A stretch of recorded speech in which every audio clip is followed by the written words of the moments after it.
For all the nerds out there, let's catch up to one of its time's best sci-fi series. Yes, Stranger Things.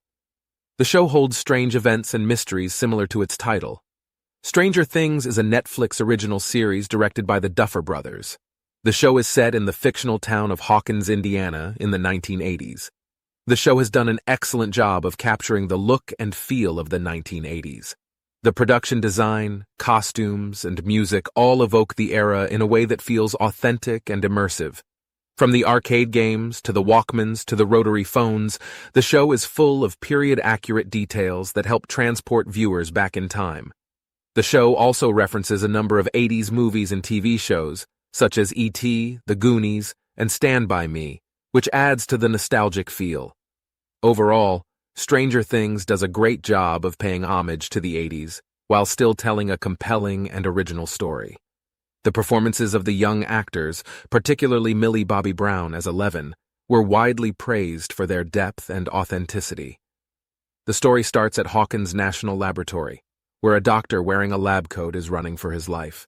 We come to know that the lab conducts scientific research on paranormal and supernatural events and experiments on people. Dr. Martin Brenner is the person in charge of the lab, and Eleven, who has special powers that let her move things with her mind, was experimented on at the lab. They took her from her mother when she was young, and she calls Dr. Martin her father.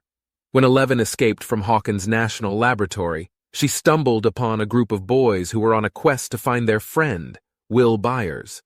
The boys, Mike, Dustin, and Lucas, were called Frogface, Midnight, and Toothless by a bully named Troy. They were immediately drawn to Eleven's mysterious and powerful presence. Together, they embarked on a journey that would test their limits, challenge their beliefs, and bring them closer than they ever thought possible. This season should be named after Will's disappearance because, from chapters 1 to 8, the show focuses on Will's disappearance after he played Dungeons and Dragons with Mike, Dustin, and Lucas. On his way back home, young Will sees something terrifying that is believed to be the doing of the Hawkins National Laboratory. They are using Eleven, a girl with psychic abilities, to reveal secrets from Russia, but mistakenly they open the gate to an alternate dimension. The show could have ended after Chapter 3 if everyone had listened to Will's mother when she believed that she could hear him. However, she did not help her own case by buying tons of Christmas lights, and everyone thought that she was crazy. The series was dragged out chapter by chapter because no one believed in each other. For example, Jonathan and Nancy teamed up and believed that they could kill the monsters, while Hopper and Joyce were in a dilemma of their own. To be honest, Season 1's story did not have much more to offer at that point. I think that Nancy and Jonathan are interesting characters with a lot of potential.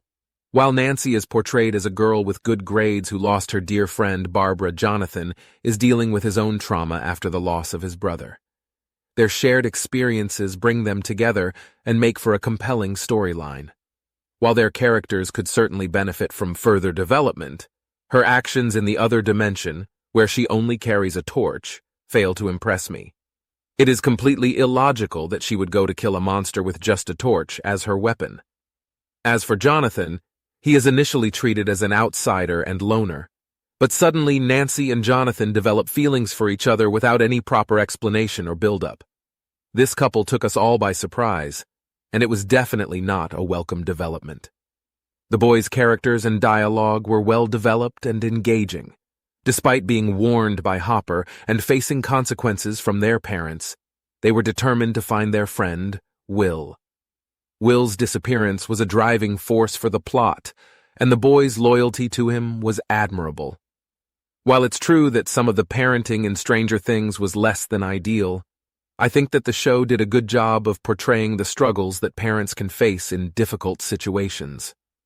The parents were all dealing with their own issues and trying to do the best they could to protect their children, even if they didn't always make the right choices. I also think that the show did a good job of highlighting the importance of communication between parents and children and the way that misunderstandings and secrets can cause problems. Overall, I think that the show did a good job of portraying the complexities of family dynamics and the challenges that parents can face in difficult situations. Season 1 of Stranger Things was an introductory season, so it makes sense that it would focus more on setting up the world and introducing the characters than on resolving all the plot threads. Despite this, I thought that the show did a great job of establishing its tone and building up tension throughout the season. The characters were all really well written and engaging, and I was invested in their stories from the very beginning. Overall, I thought that Season 1 of Stranger Things was a really strong start to what would become an amazing series. That scene where Elle made the cars fly and broke the bones of Troy was intense. It was a really powerful moment that showed just how much control she had over her powers. While it was satisfying to see her stand up to the bullies who had been tormenting her and her friends, it was also a bit scary to see the extent of her abilities. Overall, for viewers, the scene was a turning point for Elle's character and really helped to set the tone for the rest of the series. Stranger Things is an adapted version of E.T. and an anime series called Elfed. Similarities with other movies can't undermine how great, gripping, and worth watching the show was. It definitely could get in the way of an A+, but the show definitely deserves an A. The conclusion to Season 1 of Stranger Things was really satisfying.